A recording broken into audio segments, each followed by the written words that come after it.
നമസ്കാരം. തന്ത്ര and insight എന്ന് പറയുന്ന തന്ത്രയുടെ പുതിയ സീരീസിലേക്ക് ഏവർക്കും സ്വാഗതം. നമ്മൾ തന്ത്രയുടെ വീഡിയോസ് ചെയ്ത് തുടങ്ങിയപ്പം ആദ്യത്തെ കുറച്ച് വീഡിയോസ് കേട്ടോ, അപ്പോൾ എല്ലാവരും സാധന വിഷയങ്ങളുമായിട്ടും സാധനയെക്കുറിച്ച് ആഗ്രഹിക്കുന്നവരുമൊക്കെ ആയിരിക്കും ഈ വീഡിയോസ് കാണുന്നത്. പക്ഷേ ആദ്യത്തെ ഒരു കുറച്ച് വീഡിയോസ് കൂടുതലും തന്ത്ര ലിറ്ററേച്ചറിനെ ബേസ് ചെയ്തിട്ടായിരിക്കും ഞാൻ ചെയ്യുന്നത്. കാരണം അതൊന്ന് അറിഞ്ഞിരിക്കേണ്ടത് അത്യാവശ്യമാണ്. കാരണം നമ്മളിപ്പം തന്ത്രശാസ്ത്ര വിഷയങ്ങളിലെ സാധനാബന്ധാവവും നാമം ജപിക്കുന്നതും ഒക്കെ എടുക്കാൻ നമുക്ക് ഇൻ്റർനെറ്റ് ഉള്ളത് കൊണ്ട് തന്നെ മന്ത്രങ്ങളൊക്കെ കിട്ടുക അല്ലെങ്കിൽ അങ്ങനെയുള്ള കാര്യങ്ങൾ കിട്ടുക എന്ന് പറഞ്ഞാൽ വളരെ എളുപ്പമുള്ളൊരു കാര്യം. പക്ഷേ ഈ ശാസ്ത്രം എങ്ങനെയാണ് ഇവോൾവ് ചെയ്ത് നമ്മൾ ഇന്ന് നിൽക്കുന്ന ഈ അവസ്ഥയിൽ വരെ എത്തിയത് എന്നുള്ളതെങ്കിലും കുറച്ചെങ്കിലും ഒന്ന് മനസ്സിലാക്കണം നമ്മൾ. അതെന്തിനാണെന്ന് ചോദിച്ചാൽ ഇനി ഒരുപാട് ധാരാളം കോൺട്രിബ്യൂഷൻസ് ഈ ശാസ്ത്രത്തിന് വരണം. ഇല്ലെങ്കിൽ എന്താ അറിയോ, വളരെ വേഗത്തിൽ മിസ്ലീഡ് ചെയ്യാൻ പറ്റുന്നൊരു ശാസ്ത്രമാണ് തന്ത്രം എന്ന് പറയുന്നത്. അതുകൊണ്ട് തന്നെ ഇന്നത്തെ കാലഘട്ടത്തിൽ ഒരുപാട് പുസ്തകങ്ങളൊന്നുമില്ല തന്ത്ര റിലേറ്റഡ്, എസ്പെഷ്യലി മലയാളത്തിലധികം ഒന്നുമില്ല. പിന്നെ യൂട്യൂബിലാണെങ്കിലും ഇങ്ങനെയുള്ള പ്ലാറ്റ്ഫോമിലും അധികം സീരീസുകളൊന്നും ഇത് റിലേറ്റഡ് ആയിട്ടില്ല. അപ്പോൾ അതുകൊണ്ട് തന്നെ തന്ത്ര റിലേറ്റഡ് ആയിട്ടുള്ള വീഡിയോ സീരീസ് ഞാൻ ചെയ്യുമ്പോൾ നമ്മൾ ആദ്യത്തെ കുറച്ച് വീഡിയോസ് എങ്ങനെ ആയാലും ഒരു 20 എപ്പിസോഡോളം നമ്മൾ തന്ത്രത്തിൻ്റെ ബേസിക് ആയിട്ടുള്ള കാര്യങ്ങളെ ബേസ് ചെയ്തിട്ടായിരിക്കും എന്നുള്ളത് ഉറപ്പാണ്. അതിനകത്തൊരു സംശയമില്ല. കുറച്ച് കട്ടിയായിരിക്കും ഇതിനകത്തെ കുറേ കാര്യങ്ങൾ, കാരണം നമുക്ക് മുൻപരിചയമില്ല. അതുപോലെ തന്നെ ഈശ്വരോപാസനയിലേക്ക് വരുമ്പോൾ ഇത്രയും കാര്യങ്ങളൊക്കെ പഠിക്കണോ എന്നുള്ളതൊക്കെ. പക്ഷേ വളരെ കുറച്ച് ജിജ്ഞാസുകളുണ്ടാവും ഈ വിഷയത്തെക്കുറിച്ച് കൂടുതൽ അറിയണമെന്നും കൂടുതൽ മനസ്സിലാക്കണമെന്നും. ഇതിൻ്റെ ഒരു ലിറ്ററേച്ചർ ലെവൽ അല്ലെങ്കിൽ ഒരു ഇൻ്റലക്ച്വൽ ലെവല് ഇതിന് എത്രത്തോളം ബേസ് ഉണ്ടെന്നും അല്ലെങ്കിൽ ശാസ്ത്രത്തിൻ്റെ ബേസ് എങ്ങനെയാണെന്നും ഒക്കെ പഠിക്കാൻ ആഗ്രഹമുള്ളവർക്ക് ഒരു ചെറിയ പ്രചോദനമായിട്ട് ഇതിനെ കാണാം. കാരണം ഒരു ചെറിയ കുഞ്ഞു കിളിവാതിൽ പോലെയൊക്കെ നമുക്കൊന്ന് വലിയൊരു ലോകമാണ്. അപ്പോൾ ആ ലോകത്തേക്ക് ഇറങ്ങാൻ വേണ്ടിയിട്ട് നമ്മളെ മിസ്ലീഡ് ചെയ്യാതിരിക്കാൻ, നമ്മളെ ആരെങ്കിലുമൊക്കെ തന്ത്രം എന്ന് പറഞ്ഞ് നമ്മളെ പറ്റിക്കാതിരിക്കാനും ഒക്കെ ഈ ശാസ്ത്രത്തിൻ്റെ ഈ വീഡിയോ സീരീസ് നിങ്ങൾക്ക് ഉപകാരപ്പെടും. തന്ത്രശാസ്ത്രത്തിൽ ആദ്യത്തെ ഒരു 10-25 വീഡിയോസ് എന്തായാലും തന്ത്രശാസ്ത്രത്തിൻ്റെ ബേസിനെ കുറിച്ചായിരിക്കും ഞാൻ സംസാരിക്കുന്നത് അല്ലെങ്കിൽ നമ്മൾ ചർച്ച ചെയ്യുന്നത്. അതിനുശേഷം നമുക്ക് ഇൻഡിവിജ്വലായിട്ടുള്ള സാധനാ വിഷയങ്ങളെക്കുറിച്ചും മന്ത്രവിഷയങ്ങളെക്കുറിച്ചും അതിൻ്റെ കുറേ കാര്യങ്ങളെക്കുറിച്ചും നമുക്ക് സംസാരിച്ച് നമ്മുടെ അനുഭവങ്ങൾ കൊണ്ടും പലരുടെ അനുഭവങ്ങൾ കൊണ്ടും സാധനയിൽ എങ്ങനെയൊക്കെ പോകണം എന്നുള്ളതും കൂടി നമുക്ക് ചിന്തിച്ച് പോവാം. ഇന്നത്തെ വീഡിയോ സ്റ്റാർട്ട് ചെയ്യുന്നതിന് മുമ്പായിട്ട് 2 ചോദ്യമുണ്ട്. കഴിഞ്ഞ എപ്പിസോഡുകളിൽ ചെയ്ത വീഡിയോയിൽ നിന്ന് വന്ന ചോദ്യമാണ്. അപ്പോൾ അതിനുള്ളൊരു ഉത്തരം പറഞ്ഞിട്ട് പോവാം. ഒന്നാമത്തെ ചോദ്യം എന്ന് പറയുന്നത്, ഞാൻ നോൺ വെജിനെ കൂടുതലായിട്ട് പ്രൊമോട്ട് ചെയ്യുന്നുണ്ടോ എന്നുള്ളതാണ്. അങ്ങ് എന്താണ് കഴിക്കുന്നത് എന്നും.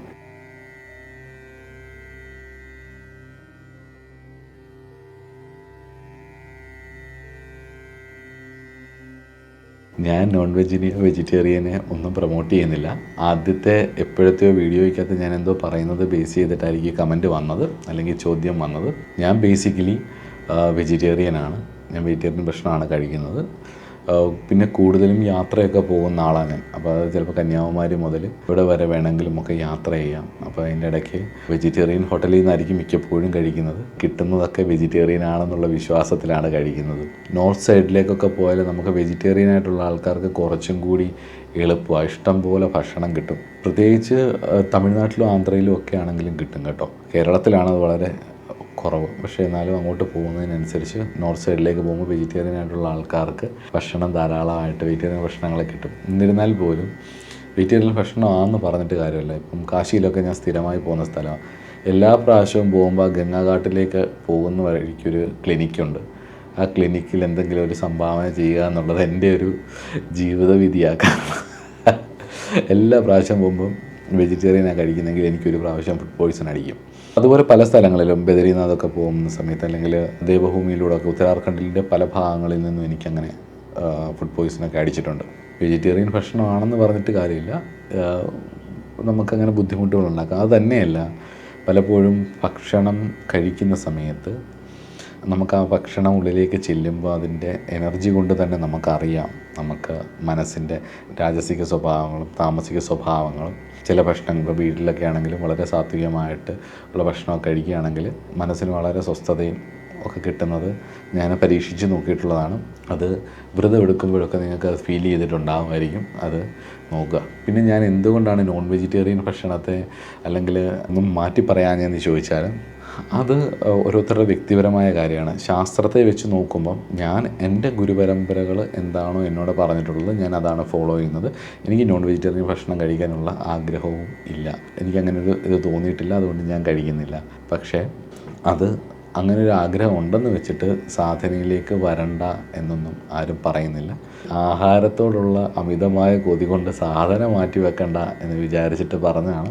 നിങ്ങൾക്ക് ഏത് ഭക്ഷണമാണോ കഴിക്കാൻ ഇഷ്ടം, നിങ്ങളുടെ ശരീരത്തിന് ഏതാണോ യോജിക്കുന്നത്, നിങ്ങളുടെ മനസ്സിന് ഏതാണോ നല്ലതായിട്ട് തോന്നുന്നത്, നിങ്ങൾക്ക് ഏതാണോ ആരോഗ്യം ഉള്ളതാക്കി തരുന്നത്, നിങ്ങളുടെ മുന്നോട്ടുള്ള യാത്രയിൽ നിങ്ങളുടെ ലക്ഷ്യബോധത്തിലേക്ക് എത്താൻ നിങ്ങൾക്ക് ഏത് തരത്തിലുള്ള ഊർജ്ജമാണ് വേണ്ടത്, സ്വസ്ഥമായൊരു മനസ്സും ഒക്കെയാണ് വേണ്ടതെന്നുണ്ടെങ്കിൽ അതിനനുസരിച്ചുള്ള ഭക്ഷണങ്ങൾ നിങ്ങൾ തന്നെ കണ്ടെത്തുക. നിങ്ങളുടെ ആരോഗ്യം സംരക്ഷിക്കുക, അതാണ് പ്രധാനം. ആരോഗ്യവും ഉറക്കവും അടിസ്ഥാനപരമായ കാര്യമാണ്. അപ്പം ഞാൻ ഏത് ഭക്ഷണമാണ് കഴിക്കുന്നതെന്ന് ചോദിച്ചാൽ വെജിറ്റേറിയനാണ്, അല്ലാതെ ഞാൻ നോൺ വെജിറ്റേറിയൻ ആയതുകൊണ്ടല്ല. തന്ത്രശാസ്ത്രത്തിൻ്റെ ചില ബലിയാചാരങ്ങളൊക്കെ ഉണ്ട്. അപ്പോൾ കാമാക്കിയിലൊക്കെ ചെന്ന് കഴിഞ്ഞ് കഴിഞ്ഞാൽ നമുക്ക് ആ ബലികളൊക്കെ കാണാം. ഇതിനെക്കുറിച്ചൊക്കെ നമ്മൾ എവിടെയെങ്കിലുമൊക്കെ ചർച്ച ചെയ്ത് കഴിഞ്ഞ് കഴിഞ്ഞാൽ KFC മേടിച്ച് അതിൻ്റെ കൂടെ കൊക്കക്കോളയും വെച്ച് ഇത് കടിച്ച് പറിച്ചുകൊണ്ടായിരിക്കും ഇതിനെ കുറ്റം പറഞ്ഞ്, എന്തൊരു ബാർബേറിയൻ ആചാരമാണെന്നൊക്കെ പറഞ്ഞിട്ട് ഇതും കടിച്ച് പറിച്ചുകൊണ്ടായിരിക്കും കുറ്റപ്പെടുത്തുന്നത്. അപ്പം അങ്ങനെയുള്ളവരെയാണ് പറഞ്ഞത്, അല്ലാതെ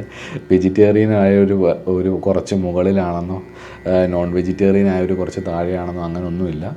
വെജിറ്റേറിയൻ ആയിട്ടുള്ള ഒരുപാട് മോശമായിട്ടുള്ള ആൾക്കാരെ ഞാൻ കണ്ടിട്ടുണ്ട്, നോൺ വെജിറ്റേറിയൻ ആയിട്ടുള്ള ഒരുപാട് മോശമായിട്ടുള്ള ആൾക്കാരെയും കണ്ടിട്ടുണ്ട്. ഈ രണ്ട് വിഭാഗത്തിൽപ്പെട്ട നല്ല മനുഷ്യരെയും കണ്ടിട്ടുണ്ട്.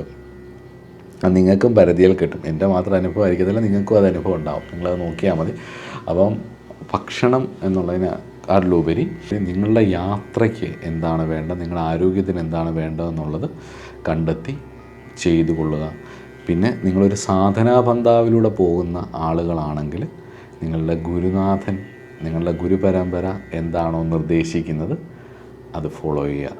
രണ്ടാമത്തെ ചോദ്യം എന്ന് പറയുന്നത് ബ്രാഹ്മണിക്കൽ ഹൈറാർക്കിയെ, പ്രത്യേകിച്ച് ജാതി ബ്രാഹ്മണർക്ക് കാട്ടിലും കൂടുതൽ തന്ത്രം മറ്റുള്ളവർക്കാണോ വഴങ്ങുന്നതെന്നാണോ പറയുന്നത് എന്നാണ് രണ്ടാമത്തെ ചോദ്യം.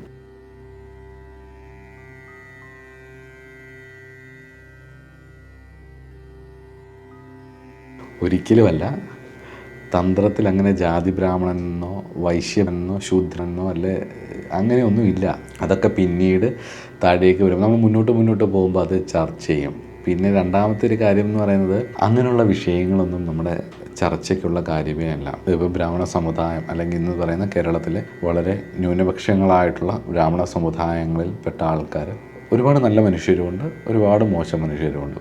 അത് എല്ലാ സമുദായത്തിലുള്ള പോലെ അവിടെയുണ്ട്, എല്ലായിടത്തും ഉള്ള പോലെ അവിടെ ഉണ്ടാവും. എനിക്ക് നല്ല സുഹൃത്തുക്കൾ ഒരുപാട് പേരുണ്ട് ആ സമുദായത്തിൽപ്പെട്ടവർ. അപ്പം എൻ്റെ വളരെ അടുത്ത മാനസിക അടുപ്പമുള്ള പലരുമുണ്ട്. അപ്പോൾ അവരോടൊക്കെ ഇങ്ങനെ ചർച്ച ചെയ്യുമ്പോൾ ഈ നമ്മൾ വിചാരിക്കുന്നില്ല നിങ്ങൾക്ക് മാത്രമേ പൂജ കഴിക്കാൻ പാടുള്ളൂ എന്നൊക്കെ മറ്റുള്ളവർ കളിയാക്കുമ്പം വാസ്തവത്തിൽ പലരും ശാന്തിക്കാരായതുകൊണ്ട് മാത്രം പെണ്ണ് കിട്ടാത്തവരുണ്ട് അവരുടെ കൂട്ടത്തിൽ.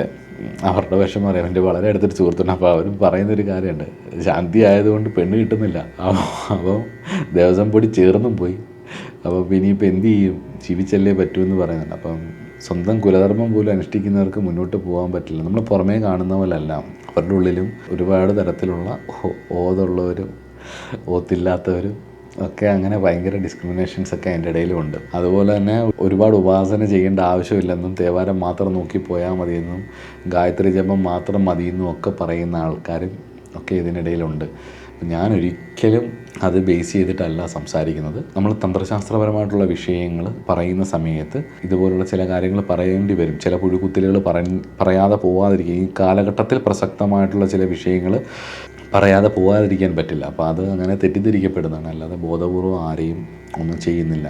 അവർ മാത്രമല്ല, അല്ലെങ്കിൽ ഒരു സമൂഹം മാത്രമല്ല, വേറെ ഇപ്പം പറഞ്ഞു കഴിഞ്ഞാൽ നായരായാലും മറ്റുള്ള സമുദായത്തിലാണെങ്കിലും ഒക്കെ പോലും ഒരാൾ ഒരു 10-21 വയസ്സൊക്കെ ആയി ഇപ്പം നല്ലൊരു വിദ്യാഭ്യാസമൊക്കെ ചെയ്തുകൊണ്ടിരുന്നതിന് ശേഷം അതിൽ നിന്നൊക്കെ മാറി ഈശ്വര സാധനയിലേക്ക് പോവുകയാണ്, ഈശ്വര വിഷയങ്ങളിലേക്ക് പോവുകയാണെന്ന് പറഞ്ഞാൽ, വലിയ ഭക്തരാണെന്ന് പറയുന്നവരൊക്കെ ആണെങ്കിലും വളരെ പുച്ഛത്തോടുകൂടിയായിരിക്കും കാണുന്ന കുറേ കാലം. ഇവനെന്തു ഈ കാണിക്കാൻ പോകുന്നത്, എന്തോ ചെയ്യാൻ പോകുന്നതെന്നൊക്കെ. അപ്പം എനിക്ക് വ്യക്തിപരമായിട്ട് ഞാൻ അതിൻ്റെ ഒരു വ്യക്തിമാണ്. കാരണം ഒരുപാടിടത്തുനിന്ന് ഒരു 21 വയസ്സ് മുതൽ ഒരു 10-30 വയസ്സ് വരെയൊക്കെ ഞാൻ അവഗണിക്കപ്പെടുകയും ഈശ്വരനെ പ്രാർത്ഥിക്കുന്നു എന്നൊരൊറ്റ കാരണം കൊണ്ട് തന്നെ ഒരുപാട് കളിയാക്കലും അല്ലെങ്കിൽ ഈ വിഷയത്തിനെ കുറിച്ച് അറിയാനും പഠിക്കാനും ശ്രമിക്കുന്നതിൻ്റെ പേരിൽ ഒരുപാട് അപഗണനകളും സഹിച്ചിട്ടുള്ള ആളാണ് ഞാൻ. അത് കുടുംബത്തിൽ നിന്നാണെങ്കിലും ചുറ്റുപാടുകളിൽ നിന്നാണെങ്കിലും അതുപോലെ തന്നെ ഈ ബ്രാഹ്മണിക്കൽ സൈഡിൽ നിന്നാണെങ്കിലും ഒക്കെ. ഇപ്പം ചുറ്റുളങ്ങര അമ്പലത്തിൽ ഒരിക്കലും മേൽശാന്തിയായിട്ടിരുന്ന ഒരാൾ, ഞാൻ ഈശ്വര ഉപാസന ചെയ്ത് പണ്ടിൽ ഭഗവതിയോടെ പ്രാർത്ഥിച്ചുകൊണ്ടിരുന്ന സമയത്ത് അമ്പലത്തിൻ്റെ മുന്നിൽ വെച്ചാണ് അദ്ദേഹം പറയുന്നത്, അന്ന് എനിക്ക് 21 വയസ്സേ ഉള്ളൂ, പറയുന്നത് ഇദ്ദേഹം ഡ്യൂപ്ലിക്കേറ്റാണ്. അപ്പോൾ അത് കേട്ടുകൊണ്ടിരുന്ന കുറേ ആൾക്കാരുണ്ട്. അപ്പോൾ ഒരു സമൂഹത്തിൻ്റെ മുന്നിൽ, അതുപോലെ തന്നെ അവിടെ ഒരു ചുറ്റിലങ്ങനെ ഗുരുതി നടന്നുകൊണ്ടിരുന്ന സമയത്ത് ബാക്കിൽ എല്ലാവർക്കും തൊഴാൻ പറ്റും, ആണുങ്ങളെ മാത്രമേ ഗുരുതിക്ക് നിർത്തത്തുള്ളൂ. അപ്പോൾ ബാക്കിൽ അദ്ദേഹത്തിൻ്റെ കുടുംബത്തിൽപ്പെട്ടവർക്കെല്ലാം പ്രസാദം കൊടുക്കുക, എന്നോട് പുറകിൽ പോയി വാങ്ങിക്കാൻ പറയുകയൊക്കെ ചെയ്ത് എന്നെ വളരെ വേദനിപ്പിച്ചിട്ടുണ്ട്. നാലമ്പലത്തിനുള്ളിലാണ് നടക്കുന്നതെന്നുള്ള ആലോചിച്ചോണം. പിന്നീട് പല പ്രാവശ്യവും ഭഗവതിയെ ഇങ്ങനെ തൊഴും. എനിക്ക് അമ്പലവുമായിട്ട് മാനസികപരമായിട്ട് ഒരുപാട് അടുപ്പമുള്ളതാണ്. പല ആവർത്തി പോകുമ്പോഴും അന്ന് 2000-ൻ്റെ താളുണ്ട്, 2000-ൻ്റെ ഗാന്ധിത്തരകളും 500-ൻ്റെ ഗാന്ധിത്തരകളും ഒക്കെ പോകുമ്പം സ്വാഭാവികമായിട്ടും തൂശനിലയിൽ നിന്ന് ദക്ഷിണ വരികയും 10 രൂപയുടെ ഗാന്ധിത്തല 20 രൂപയുടെ ഗാന്ധിത്തല പോകുന്ന സമയത്ത് ദക്ഷിണകൾ, അകത്തുനിന്ന് വരുന്ന പ്രസാദങ്ങൾ ഇലയിൽ ഒരു കീറ്റലയിൽ ചെയ്യുന്ന ഒരു കാലമൊക്കെ ഞാൻ കണ്ടിട്ടുണ്ട്. അതിനുശേഷം മുന്നോട്ട് പോയ സമയത്ത് നമുക്കറിയാവുന്ന സുഹൃത്തുക്കൾ പലരും ആ ക്ഷേത്രത്തിൽ വരികയും മേൽശാന്തിയായിട്ടോ എല്ലാവരുടെ കൂടെയൊക്കെ വരികയും ചെയ്തപ്പോൾ നമ്മളോട് വളരെ സ്നേഹമായിട്ട് ഇടപെടുകയും ഒക്കെ ചെയ്തിട്ടുമുണ്ട്. അപ്പം 2 തരത്തിലുള്ള അനുഭവങ്ങളും എനിക്ക് ഉണ്ടായിട്ടുണ്ട്. മറ്റെല്ലാ സമൂഹങ്ങളിൽ നിന്നും എല്ലാവർക്കും ഉണ്ടാവുന്ന പോലെ ഒരു നേരായ ഈശ്വരപാതയിൽ സഞ്ചരിക്കാൻ ഇറങ്ങിത്തിരിക്കുന്ന ഏതൊരാൾക്കും ഉണ്ടാവുന്ന പോലുള്ള പ്രശ്നങ്ങൾ എനിക്കും ഉണ്ടായിട്ടുണ്ട്. ഇതൊക്കെ നമ്മുടെ അറ്റാച്ച്മെൻറ്റ്സിനെ മുറിച്ച് കളയാനും നമ്മുടെ ഈഗോയെ നശിപ്പിക്കാനും വേണ്ടിയിട്ടൊക്കെ നമുക്കതിനെ കണ്ടാൽ മതി. മനസ്സിലാവുന്നുണ്ടോ? എന്നാലേ നമ്മൾ വളരത്തുള്ളൂ. നമ്മൾ മുന്നോട്ടുള്ള യാത്രയിൽ ഇതൊക്കെ നമുക്ക് വളരെ പ്രധാനപ്പെട്ടതുമാണ്, നമ്മുടെ അനുഭവങ്ങളുമാണ്. അതുകൊണ്ട് തന്നെ ഒരു വ്യക്തിയുടെ പേരിൽ ഒരു സമൂഹത്തെയോ അല്ലെങ്കിൽ അങ്ങനെയൊന്നും ചെയ്യാൻ ഉദ്ദേശിക്കുന്നില്ല. അത് ഒരു സമൂഹത്തോടും ഒരാളോടും ചെയ്യാൻ ഉദ്ദേശിക്കുന്നത്, അത് അവരുടെ അറിവിൻ്റെ പരിധി, അവർക്കത് പറയാനുള്ള അവകാശമുണ്ട്. നമ്മൾ നമ്മുടെ അനുഭവമായിട്ട് അതൊക്കെ കണ്ട് മുന്നോട്ട് പോകുക. അതുകൊണ്ട് ഒരു സമൂഹത്തെയും, അത് ഒന്നിനെയും, എല്ലാവർക്കും അവരവരുടേതായ അവകാശങ്ങൾ, ബർത്ത് റൈറ്റാണ് ഈശ്വര ഉപാസന എന്ന് പറയുന്നത്, എല്ലാവർക്കും പറ്റുന്നതാണ്. പക്ഷെ ചില വിഷയങ്ങൾ നമ്മൾ പറയുന്ന സമയത്ത് ഈ ചാതുർവർണ്ണ വ്യവസ്ഥിതിയിൽ പണ്ടുണ്ടായിരുന്ന ഡാർക്ക് സൈഡുകൾ ചിലയിടത്തൊന്നും സൂചിപ്പിക്കേണ്ടതായിട്ട് വരുന്നു. അതിൻ്റെ ഒരു ഇഷ്യൂസ് ഇപ്പോഴും ഉണ്ട്. ഇപ്പോഴും ആ വർണ്ണവ്യവസ്ഥിതിയെക്കാട്ടിലും കൂടുതൽ ഇന്ന് എനിക്ക് തോന്നുന്നു കുറച്ചുകൂടി സാമ്പത്തികം ആണ് എല്ലാത്തിൻ്റെയും അടിസ്ഥാനം തോന്നുന്നു. ഇന്നത്തെ ഒരു വർണ്ണം എന്ന് പറയുന്നത് സമ്പത്താണ്. കാരണം പഴയ അവസ്ഥയിൽ നിന്നും മാറി ഞാൻ മുന്നോട്ട് പോയി നമ്മൾ ഒരു സമൂഹത്തിൽ ജീവിക്കാൻ പറ്റുന്ന ചുറ്റുപാടുകളിലൂടെ വളർന്ന് മുന്നോട്ട് പോയപ്പം പണ്ട് നമ്മളെ കളിയാക്കിയിരുന്നവരൊക്കെ ഇന്ന് വളരെ സ്നേഹത്തോടെയും ബഹുമാനത്തോടെയും കാണുന്നു എന്നുള്ളതും ഉണ്ട്. അപ്പോൾ കാലം വായിക്കാത്തതായിട്ടൊന്നുമില്ല. അപ്പോൾ ഋഷിമാർ പറഞ്ഞ വിഷയങ്ങളിലൂടെ നിങ്ങൾ മുന്നോട്ട് പോവുക. നമ്മളെ കളിയാക്കുന്നവരുണ്ടാവും, തമാശ പറയുന്നവരുണ്ടാവും, നമുക്ക് ഭ്രാന്താന്ന് പറയുന്നവരുണ്ടാവും, ഇവന് ഭക്തി മാത്രമേ ഉള്ളെന്ന് പറയുന്നവരുണ്ടാവും, പലതും ഉണ്ടാവും. പക്ഷേ നമ്മളിൽ ഈശ്വരൻ എന്തൊക്കെയാണോ പറഞ്ഞിട്ടുള്ളത് അതെല്ലാം ചെയ്യാനുള്ള ഭാഗ്യം നമുക്ക് കിട്ടും. എല്ലാം ചെയ്യാനും പറ്റും. നിങ്ങൾ നിങ്ങളുടെ ഉപാസനാമൂർത്തിയെ ശരണം പ്രാപിച്ച്, ഗുരുവിനെയും ശരണം പ്രാപിച്ച് മുന്നോട്ട് പോവുക. ബാക്കിയെല്ലാം തന്നെ നടന്നോളും, മുന്നോട്ട് പൊക്കോളും. ഡിസ്ട്രാക്ഷനാണ് പണി ഉണ്ടാക്കി തരുന്നത്. ഫോക്കസ്ഡ് ആയിട്ട് പൊക്കോളൂ. ഇടയ്ക്കിടയ്ക്ക് ഡിസ്ട്രാക്ഷൻ വന്നാലും നിങ്ങളുടെ ഉപാസനാമൂർത്തിയുടെ ചെറിയ 2 കൊട്ടൊക്കെ കിട്ടുമ്പോൾ അതൊരു ജീവിതാനുഭവമായിട്ട് എടുത്ത് മുന്നോട്ട് പോയാൽ മതി. ഭഗവതി ഭഗവാൻ കാത്തോളും. ഞാൻ ആരെയും വ്യക്തിപരമായിട്ടൊന്നും ചെയ്തതൊന്നുമല്ല, അത് ആൾക്കാരുടെ നിങ്ങളുടെ ഒരു ഇൻ്റർപ്രിട്ടേഷനാണത്. ഞാൻ എൻ്റെ സൈഡിൽ നോക്കുമ്പോൾ ഞാൻ ആ വിഷയങ്ങൾ അവതരിപ്പിച്ചു എന്നേ ഉള്ളൂ. അല്ലാതെ ആരോടും നമുക്ക് പ്രത്യേകിച്ച് ദേഷ്യമോ സ്നേഹമോ ഒന്നുമില്ല. എല്ലാവരോടും സന്തോഷം മാത്രം. ഇനി അടുത്തത് 3ാമത്തെ ചോദ്യം, അങ്ങയുടെ ഉപാസന ഏതാണെന്നുള്ളതാണ്.